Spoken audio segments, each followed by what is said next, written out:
Coming up in just a few minutes on our VOLI Sports Game of the Week on MCPS 33 and MCPS 35, it'll be Kennedy and Einstein, a big night of football in Kensington as they brought out the alumni. It was the night where they honored the Hall of Famers, that undefeated 62 team back at Einstein. They were able to come out, and I know they were thrilled to see that the younger kids were able to come up with a win over Kennedy. And joining us now is the head coach of the Einstein Titans. We welcome in to our VOLiSports.com webcast, Mike Bonavia. And Mike, congratulations on a big win over Kennedy. Hey, thanks, you guys. Thanks a lot. Now, when we got things going, we had heard a lot during the preseason and early in the season about those two running backs for you. But, boy, did we see it, and will the fans be able to see it tonight on the VOLI Sports Game of the Week? Malcolm Crockett and Terrence Love. In those two players, Coach, you have two players that any coach would love to just have one of them. I'll tell you, it is. It's a nice, we're pretty fortunate to have two young guys. And, you know, Malcolm's just a sophomore, and he had 120 yards on, 10 carries, and Terrence, he carried more than that, but it ended up with 138.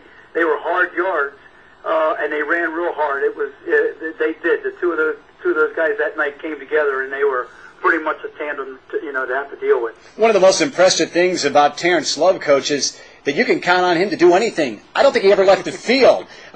He runs the football, he punches the football, he goes back and makes some huge hits as a defensive back. What does that mean from a leadership standpoint when your other players see really your top gun doing it all and giving that sacrifice both offensively and defensively and on special teams? Well, I'll tell you, you're right, he does do it all. We have him in a lot of different positions, and our intention at the beginning of the year was to try to platoon each one of these positions so that, at Einstein we don't have to continue to be exhausted in the fourth quarter. But he's been so valuable, and the guys that play behind him just don't have the impact of the game quite yet, them being young and inexperienced, and he has to do it all. But there's a couple other guys that do that, and it's we've benefited so far, and we haven't really, except against Rockville the previous week, we haven't really done anything in the fourth quarter that's cost us, although we sure would like to execute better, but he is very valuable and on both sides of the ball. I know it's been always a tough order to have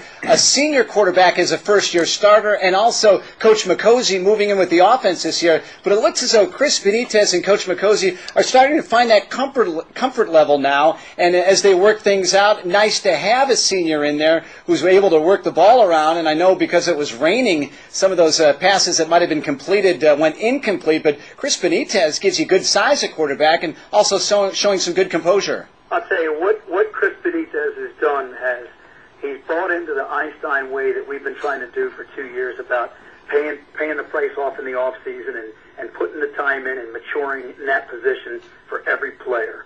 And what he's done is he's got a little thicker, he's got a little bit more commitment to the program. He's been a better example of a team player as well as a captain, and he's got a nice arm. I tell you, if you watch him, he'll put the ball there, but we're not executing and catching all those plays. And offensively, we're trying to run and pass 50-50. And if we can continue to do that and get better every week, then we should be a little sharper each and every week. Coach B, John from the Gazette, how are you doing tonight? John, great, thanks. How you doing, bud? Good, very good. Just the 50-50 run pass. I think, going back to especially your days at Richard Montgomery, we kind of think of your teams as generally having one big back or somebody who racks up a ton of yards on the ground. That's right. Is that something about your system, or is that intentional, or has that just kind of been a coincidence? And then kind of on top of that, why sort of the intention this year to mix in the pass a little bit more? Son, I'll tell you why. We were fortunate at RM to have Stevie Wheaton, Kayvon Calhoun, other great backs that we've had in the back. And last year we had Kelly Barron, who ran for 1,000 yards. The year before that we had Salafu Cham that ran for 1,000. And we really have been a tailback-oriented offensive team. The problem is as good as Terrence Love is, he's $150. And as tough as he is, compared to those. Now, he has almost 300 or 400 yards so far, but yeah, we tried to focus that on our game, but Malcolm brings such, great feet to the game, and Chris at 6'2", throwing the ball better. We're trying to open it up because we find that so many people are putting 8 and 9 people in the box all the time, if we could spread it out a little bit, maybe it would benefit both on offense, the run, as well as the pass, that they won't just sell out on stopping our run. Coach, it's obviously still a very young team. Terrence is a junior. Malcolm's still only a sophomore. Right. But we have a question on here from a viewer from the Paint Branch area, Kirk, who wants to know if you've got any guys being recruited right now by colleges.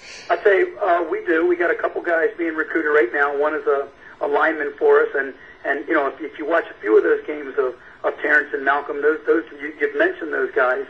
They are being recruited by some smaller schools, and one of our linemen.